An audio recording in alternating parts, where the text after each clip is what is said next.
So one of the big talking points this week has been Prince Harry's new book.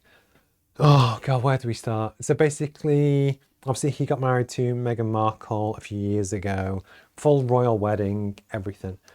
The reports of being hounded by the media and some good and bad press and stuff, and actually that they wanted to step away from the limelight because actually it wasn't what maybe Meghan thought it was going to be. And actually, Harry wanted to do the right thing for his wife and his family to have, in theory, a quieter, safer, nicer life away from the pressure of being a royal. Absolutely cool. We completely get that. And I think most people in England also kind of understand that. But then recently, it came out about 3 months ago, there was a Harry and Meghan documentary on Netflix where actually, it was like a behind the scenes and it was like a PR piece about, aren't we wonderful people? This is our life. And also this week, his book came out, again entitled, which someone spotted on my feed, as Prince Harry. So it wasn't like Harry Windsor or his, traditional normal name. He still goes by Prince Harry. But my point being that actually, I think there's that crossed purposes between someone that publicly states, I don't want to, live in the limelight anymore. I want to take the pressure off my family and live a nice life, etc.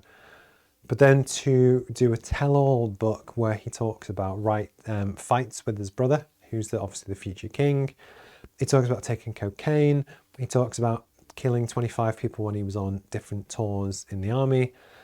And what I think people have really struggled with is actually, does he have the right to talk about that stuff? Yes.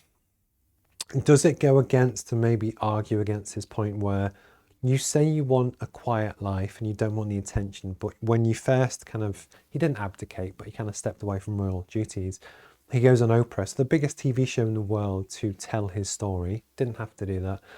But actually, I only watched the first episode of the Netflix show just because I didn't like it. But actually, for years, they were recording videos to their phone in preparation for the show. And what that kind of said to me was almost that the whole thing was premeditated, where they planned to do a TV show at some point. So they started doing a video diary to talk about different things.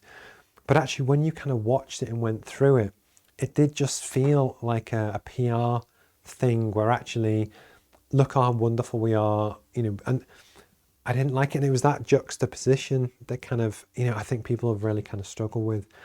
But the big thing about the book is that you have, someone that is making a ton of money. I think it's the fastest selling non-fiction book of all time.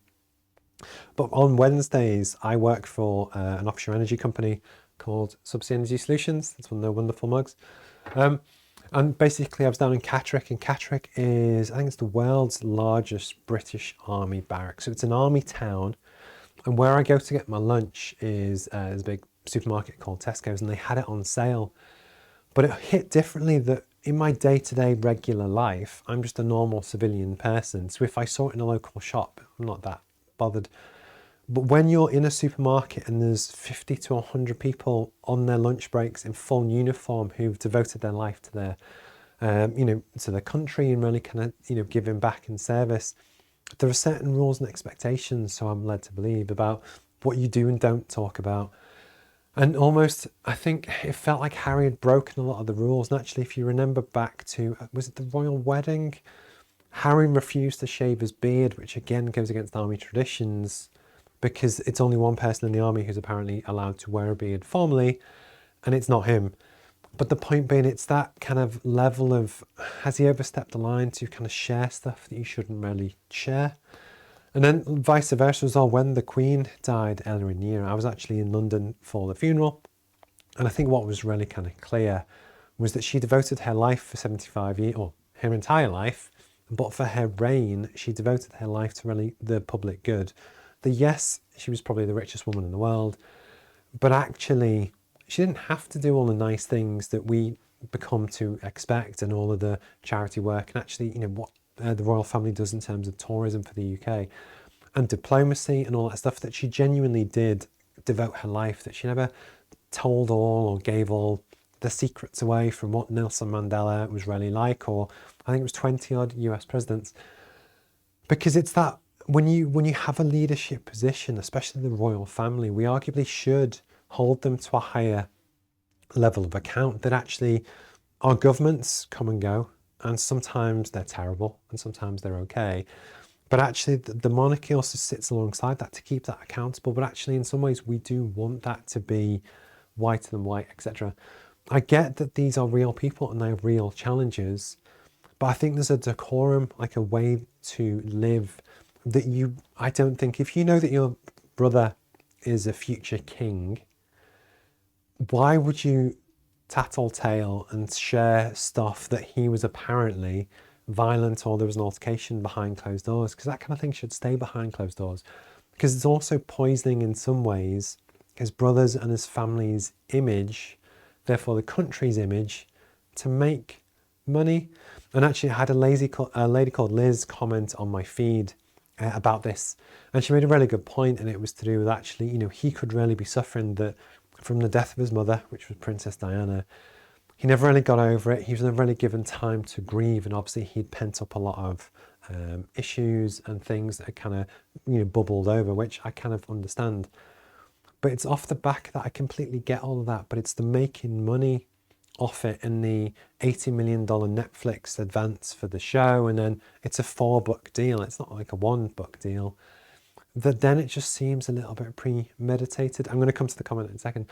But the other thing that I kind of get is that on my LinkedIn feed and YouTube feed, there's often, I don't even know what it is because I just skim past it, but I do see it. It's a video. It's obviously trying to sell something. And it's a guy holding a sign saying, look, I have anxiety and depression. Will you give me a hug? And the thing that I don't like about that is because it's set up where the guy, whether he does or doesn't have anxiety or depression, he's posing for a camera to sell a product that if he genuinely did have anxiety and depression, he probably wouldn't be stood in the middle of a street holding a sign on camera. And it's that balance of where I think a lot of people still talk about how I have this and I suffer with this, and raising awareness is absolutely cool. But I think it's the way and it's the money making which really kind of, for me, tilts the balance where I'm just not mega comfortable with it. I get he has the right to do it, but just personally, I kind of wish he didn't. I'm just going to come to the, he probably needs help with his mental health rather than us talking about him, to be fair. I don't watch the news. I'm not interested in the lives. I just got back to the UK and realised how we're all fed up. Yeah, so you are true. But that's the balance of where the media will always talk about what people are interested, but he didn't have to do all the shows and the books and the stuff where he's not choosing to sit in the shadows, which is what he said he wanted to do. And it was just, I think it's that balance where if you wanted to retreat to LA or Canada and have a nice life and do all the nice stuff, brilliant. But it's when you pretend one and not the other, or vice versa. If you just said, look, my wife's a movie star, we want to go and live the LA life and do that and stuff, but owned it, fine, brilliant, go for it. And I think for me personally, it's that difference between the two, but I do appreciate the comments. Hi Brooke, ooh, Harry and Meghan thing, I think it's very controversial. Nobody knows what goes on behind closed doors. And that's true. And I think that's why it's an interesting book and why people are talking about it. But for business, which is the whole reason I wanted to kind of talk about it. So the first one, Scandal. So basically for business, part of the reason why he's got the fastest selling non-fiction book of all time is people want to know what it's all about. They want the gossip, they want the backstory. And by the fact that I'm doing this video, people are talking about it. But the point is they've generated a buzz and interest. So arguably their PR team have actually done a really good job with that. But on 2 points, one is legacy. That actually, so after you've made your paycheck, you've gone away, you get your 80 million quid or whatever, what will people think of you longer term?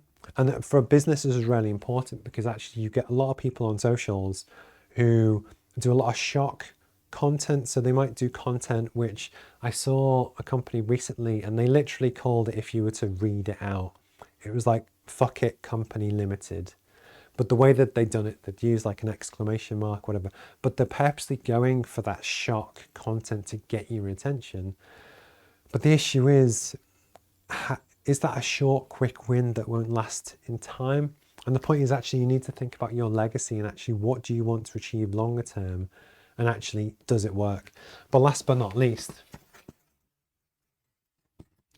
is about publicity, that basically what they've done has worked, and it's worked a treat, and people are talking about it.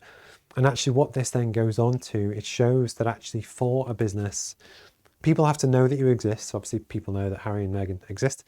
The amount of buzz and stuff around the book is massive, but the point is publicity is massively important. For your own business, product or service, if people don't know about you, they can't buy your stuff. But often a lot of companies, they go and do their product or service and they provide what they do, and they kind of just do that direct to customers, and they might do some social, but actually building in PR and publicity is actually part of your strategy. It's always good to have a comms plan and really understand what it is that you want to be known for, and actually do you align and link with any particular trends and different things. But actually publicity is a brilliant way to raise awareness on what you want to do, that actually it should actually be part of your business strategy. For us, trying to bring free business education and training into the world, we want that to hopefully be a news story that people are interested in, because actually in the UK, yes, we actually get a lot of free stuff, so people aren't particularly that bothered.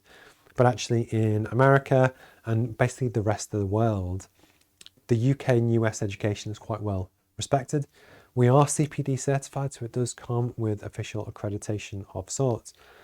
But also the hope is that through doing more publicity, press and media, we can spread the word, because actually if you speak to a journalist and they actually put a news story out, they can actually hit 20,000 people, they could hit 20 million people.